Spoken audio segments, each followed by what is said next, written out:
All right. Hello, everyone. Hello, and welcome to the third episode of When the Heart Leads, Season 2. Today, we're going to go over the third principle of joy. And I'm your host, Dr. Catherine Hall Newberg, also published under Catherine Hall. And speaking of that, if you haven't already subscribed to Aniata Speaks, I do recommend it. I publish a weekly passage there on Substack, and I'm also releasing a serial of my most recent book, Aniata Speaks, A Tale of Creation is Told by the Fae. And we've entered the third portal of Immaculate Creation this week. And in my opinion, humble opinion, this is where the book really starts to pick up.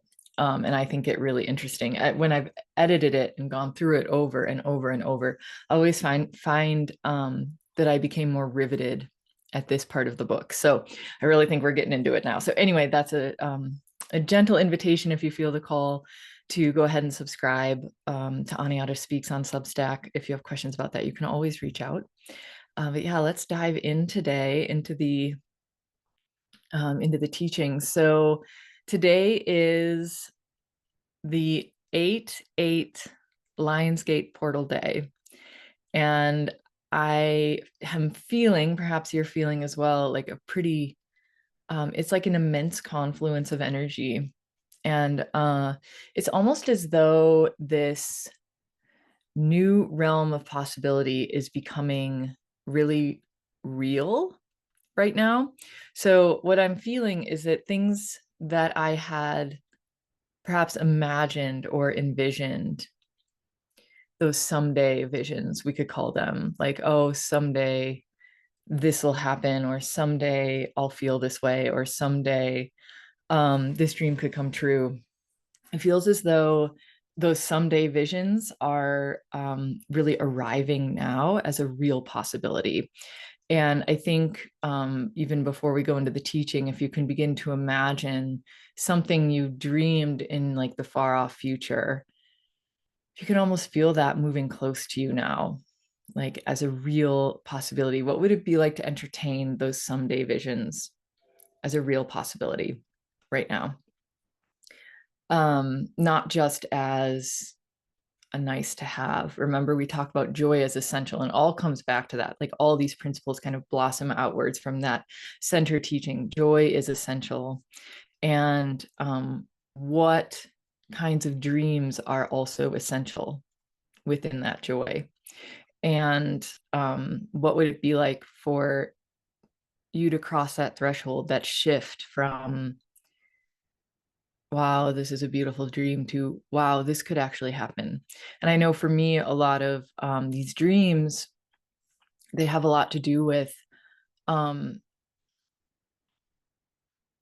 a coming together of the worlds that I've often felt are separate. So if you followed my work or even in my writings, and I have gone over this in the Substack as well, kind of explore this question of, especially after I first had a major kind of conscious awakening, I felt as though I walked in two different worlds, as though there was my kind of spiritual world, my inner world, and then there was this outer world of kind of clamor and noise, and this world that um, could often feel grating or um, unfamiliar, or like I didn't belong. And so a big question of mine has been, I had a teaching once, a powerful teacher, Dr. Catherine Shainberg, who wrote Kabbalah of Light, was one of my imagery teachers. And I came to her with this, what I felt like was this aching question of like, how do I reconcile these two different, completely different worlds? And this is back when I was like really starting to move in the world again, in the outside world. Now I'd come out of 2 years of solitude, of travel, of inwardness, of seeking. And I had taken a job after 2 years of solitude and begun to kind of meet the rigorous expectations again of like other people's expectations, my time being taken up in a way that it hadn't been in a while. And I was really suffering because I felt like there was no way for this spiritual world and this outer world to come together. And I brought this question to her, like, how can this, what is happening? And I was in such suffering. And she just said simply, it's all one world. And it was one of those teachings, and that was years ago that she said that. And it was one of those teachings that I had to keep coming back to and circle around and enter into. And in some ways, I feel like, when it comes to those two things being one world, one unified world, that's still one of those questions that I lean into. And could it be that in this moment of confluence, in this Lionsgate, this day of fecundity, this is when in Egypt, this day of celebration when the Nile floods, and the star of Sirius is rising, and all of these, like, this beautiful portal opens for fecundity and nourishment and watering. Could it be that I'm on the brink of this, right? I'm on the brink of understanding this in a new way, of living this in a new way. And so this is an invitation for you as well. When you harness those dreams, when you speak those dreams, when you think of those dreams, what would it be like for them to come ever closer to you, to be embodied in your life?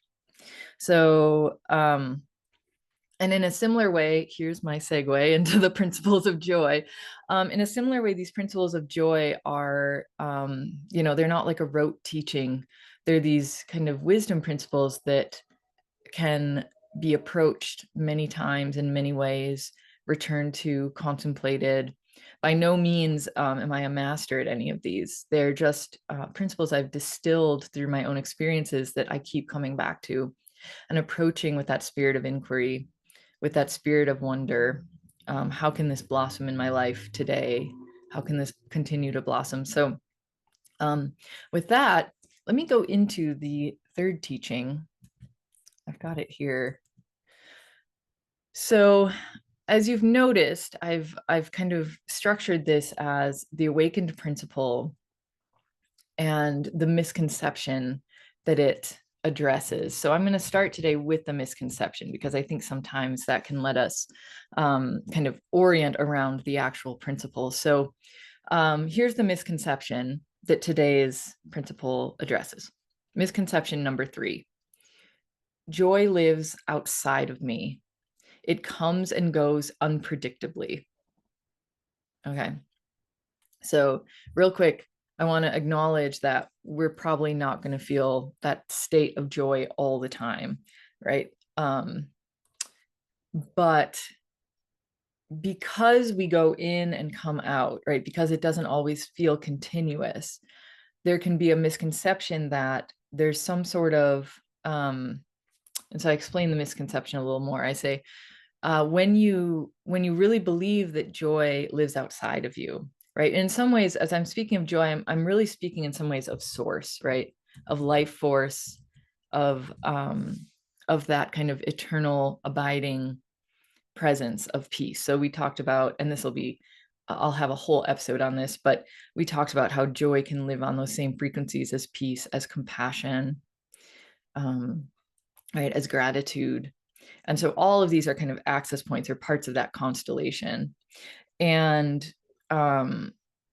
so with this misconception, right, if we think that, and again, all of those are constellations around that source, like really I feel like they're just the first emanations of source, right? And so if we think about joy as being deeply related to source, however you want to put it, source, God, the one, if we believe that it lives outside of ourselves, that it comes and goes unpredictably, I said, this leaves you feeling at the mercy of outside circumstances. You might feel that there is this withholding God that rewards you with joy when you say, do, or think the exact right thing. Now, for all my perfectionists out there, are you feeling this one? Because this is a big one for me.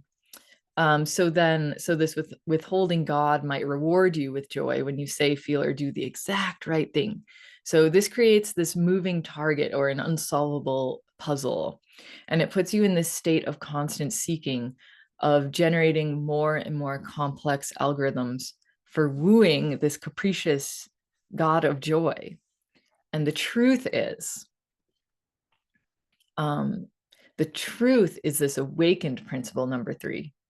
And the awakened principle number 3, which directly kind of dissolves that misconception, is that joy is always within you. Joy is always within you. It is chosen and amplified through commitment. So I'll say that one more time. The awakened principle that dissolves this misconception is joy is always within you. It is chosen and amplified through commitment. And so the truth of this principle is that joy is within you, and you have great power in creating the space and the invitations for joy to arise. So I think that one of the things I wanted to say about this is that when we contemplate this principle, any of these principles really, I think that if you have resistance arising, and I certainly do often when I'm considering these, I think often, especially when I first started contemplating these principles, I would feel a sense of real self-recrimination if I wasn't feeling joy. It's like, well, it's within me. I have the power to create space for it. I have the power to commit to it. I'm not feeling joyful. Therefore, I'm doing something wrong, right? And then that gets right back in that loop of the misconception.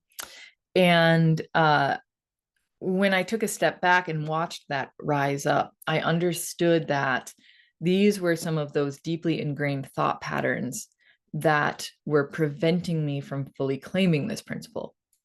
And it's not that we need to, I feel like oftentimes, and my own instinct is to like, oh, I have to work on those thought patterns. I have to, I have to heal them.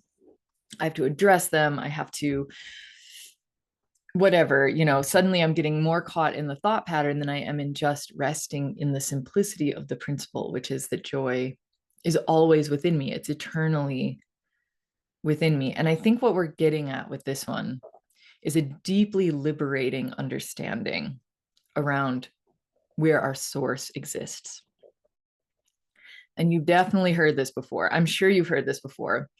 And I've heard it, I heard it like 1,000 times before it finally, one day it just clicked. And so I feel like it bears repeating, that the source of joy is eternally and always centered within you. It's not going to be bestowed by outside circumstances. It's not a so that, and I know I've talked about the so that before in this podcast. I do this so that something else happens, and that creates this loop of conditionality that creates conditions around the arising of joy. And for me, if I'm thinking about joy in the wider sense of source, like the source is within me, the eternal source of joy, of gratitude, of peace is within me. It's not dependent on outside circumstances, right? When this is really claimed, it can create a liberation beyond anything that you could imagine with your rational mind, right? And this is where that peace that passeth all understanding, I believe, is what that phrase refers to, because you begin to could go through all of the things that you have identified outside of you as your source of joy, right? As something that has to be in place for you to feel joy, or for you to feel safe, or for you to feel secure. And this, and as I go into this again, things might arise in you, because this isn't an invitation to just put up with untenable or dangerous or abusive situations and say, well, I should be able to feel joy within it, right? And I really want to create that disclaimer, because I've been in those types of situations, and there's this, and there can be a powerful dismantling of your own sense of like the eternal self within those situations. But what I'm saying is that when we begin to tune into this, right, more and more, your innate sense of worthiness. Remember, when you claim your joy as essential, when you claim this as essential, this innate sense is going to provide less and less and less tolerance for those kinds of situations, right? And even begin to deflect those types of situations before they even arise, right? So when I say, and trust me, I have been through this thought loop so many times, like, well, if my joy is within me, then I should just be able to feel it no matter what, right? And what I've found often is that, this is not an invitation, or this is not an exhortation to put up with untenable, dangerous, abusive situations. What often happens is that as we begin to tap into these principles, we transcend those situations. We move beyond them. We find the strength to put up healthy, loving, self-loving boundaries, right? We find the strength to say no to that which is not loving in our life. And so this principle, so let me come back to this now that I have that disclaimer out there, right? Because I've definitely stayed too long in dangerous and abusive situations because I just felt like I should, and I should be able to just feel joy or love or whatever.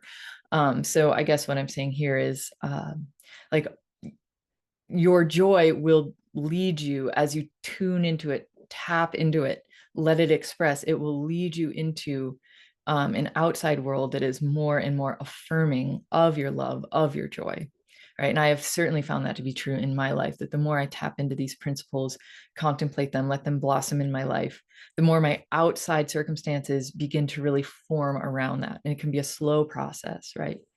But I'm saying to really affirm this joy within you can create massive transformation. So, but what are some places of liberation that this principle can begin to bring to you, right? And so, as I contemplate the essence of this, that joy is unconditional and is within me, right? The source of joy is within me, right? I begin to draw the tendrils of my mind back from the places that it has clung to as source. So, or the source of joy. So for instance, if I unconsciously have equated, say, like, maybe I say like money is the source of my joy, and that can be a big one for people. But you could say, in the light of this awakened principle, you could say, money is not my source. Money is not my joy. It doesn't mean it's not important. It doesn't mean it won't flow to you. It doesn't mean you're denying it. It just means that you're detaching that confluence, the conflation that might exist unconsciously deep within your unconscious mind, that money is the source of your joy. But money is not the source of your joy. To extrapolate, and I generally will shy away from political commentary on this, but you could say, like, in general, right? The government is not my source. The government is not the source of my joy. The government is not the source of my well-being. The government is not my source. It might be a channel, right? But it's not the source. And that allows some space, right? Or you could say, like, this person, this relationship is not the source of my joy, right? And they might amplify great joy in your life, but they're not the source of it. And I think this is that fine distinction that really begins to allow us strength and liberation when we contemplate where our joy really comes from. It might be reflected back to us, right? Or you could say, this job or this friend or this community or this activity, right? These are all, maybe they're channels of amplification for your joy, right? And that's a beautiful thing. But they're not the source of your joy. If one of them went away, you wouldn't be without joy. You wouldn't be without the capacity for joy, right? And I do remember having, like, this was a mind-blowing discussion once I had years and years and years ago when I was recovering from, like, the end of a relationship that devastated me. And I thought my love had just gone with it, and it was gone. And I was talking to someone and they said, but your love is within you. Your love didn't live in that relationship. And that was something that really helped this click for me, maybe for the first time. Right. So you can see that that was years ago. I believe that was over 10 years ago that that happened. And um, as you can see, this principle is still refining itself, still arising in new ways. So there is no like one moment of mastery of any of these principles, right?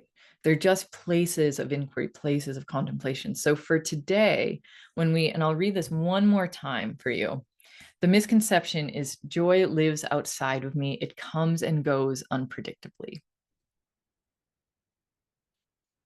And just let that land for a second. Are there some things arising in you, some ideas arising in you about how that might be playing out in your life? And then the awakened principle. Joy is always within me.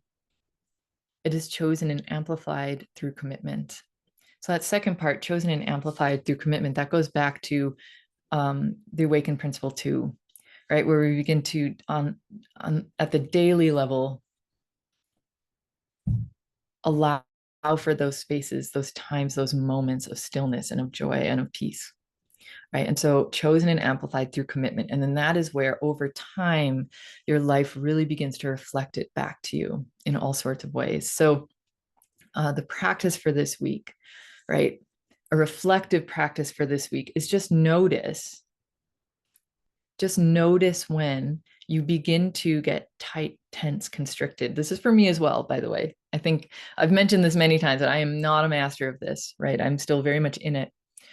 And in the inquiry of all of this and how it plays out in my life. So a practice for all of us this week could be to really notice when I get tight, when I get constricted, when I get fearful, right? That's a really good sign that this misconception is active, right? Something outside of me is the source of something I need, and therefore if it goes away or if something happens to it or something is altered, then I won't be able to get what I need, right? And taking a deep breath and saying, that is not my source.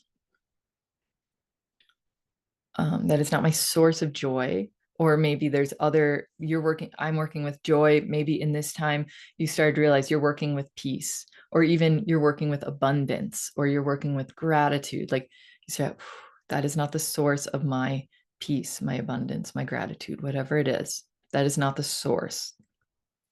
The source is within me. The source within me is infinitely generative. If that, whatever that is, goes away, I have an infinitely generative capacity within me to draw other channels to me, to access other channels, opportunities for this joy, gratitude, peace, abundance, love, whatever it is, right? So we're really expanding right now. I'm tuning into all of this through joy, right? But as you can see, this is really applicable to those other kind of frequency bands, those other deeply eternal, loving, high frequency bands, conscious frequency bands, right? So just notice, and this is for me too, this is for all of us. Just notice when you start to feel tight, afraid, worried, constricted, and just notice, what am I attaching to as my source that isn't? Be so lovingly just detach. Wherever you're clinging, just let your fingers relax and open, let your hands open. Let that be a channel that comes and goes if necessary, right? But then centering back within that stillness within you that is your source, right? And then see what happens, see what comes from there, right? It's a beautiful moment of liberation that we stand at here. So, all right. So this has been the third episode of the second season of When the Heart Leads, the awakened principles of joy.